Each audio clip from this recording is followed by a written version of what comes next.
আজকে আমাদের গ্রাম বাংলার ঐতিহ্যবাহী মশলা বাটা শিল ও নোড়া নিয়ে যোগ রিলেটেড কিছু কথা বলি। আমার কাছে বেশ কয়েকজন মা, গ্রাম থেকে উঠে আসা শহরবাসী, বর্তমানে ওনারা ওনাদের ঘাড়ের মাসেলস,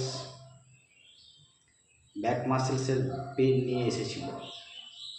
কিছু যোগা থেরাপি দেখিয়ে দিই। তো তখনই আমার এই ঐতিহ্যবাহী শিল নোড়ার কথা মনে পড়ে। আমরা দেখেছি আমাদের বাড়ির মায়েরা, ঠাকুমারা যে দুবেলা রান্না করতেন, তো সমস্ত মশলা সেই বিশাল বড় শিল এবং নোড়া দিয়ে বেটে বেটে তারা রান্না করতেন। সে একটা বিশেষ অবস্থান বলা যায়। সেই শিলে বাসনা বাটা, মশলা বাটা যে সময়কার যে পদ্ধতি এবং যে কসরত, তাতে করে আমার ওই বিষয়গুলোই আমাকে যোগব্যায়াম বা যে থেরাপিটিক করালাম, তো প্রায় অনেকটাই মিল হলো।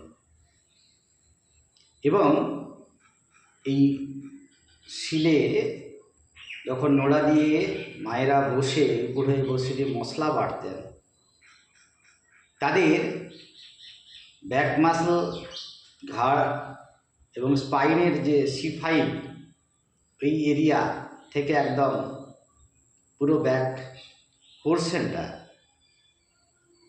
এত পরিমাণে কার্যকরী হতো যে কোনো অবাঞ্ছিত মেদ জমার কোনো অবস্থানই ছিল না।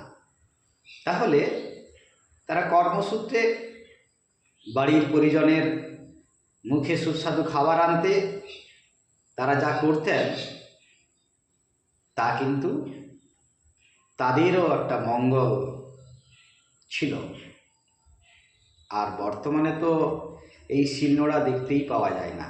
বাড়িতে বাড়িতে গ্যাস, তারপরে মশলা, গুঁড়ো মশলা সব নিয়ে আসা হয়, আবার মিক্সার গ্রাইন্ডে গুঁড়ো করা হয়।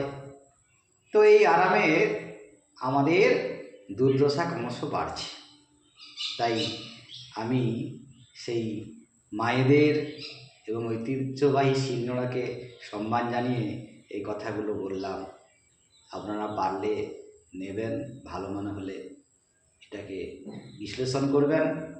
সবাইকে নমস্কার।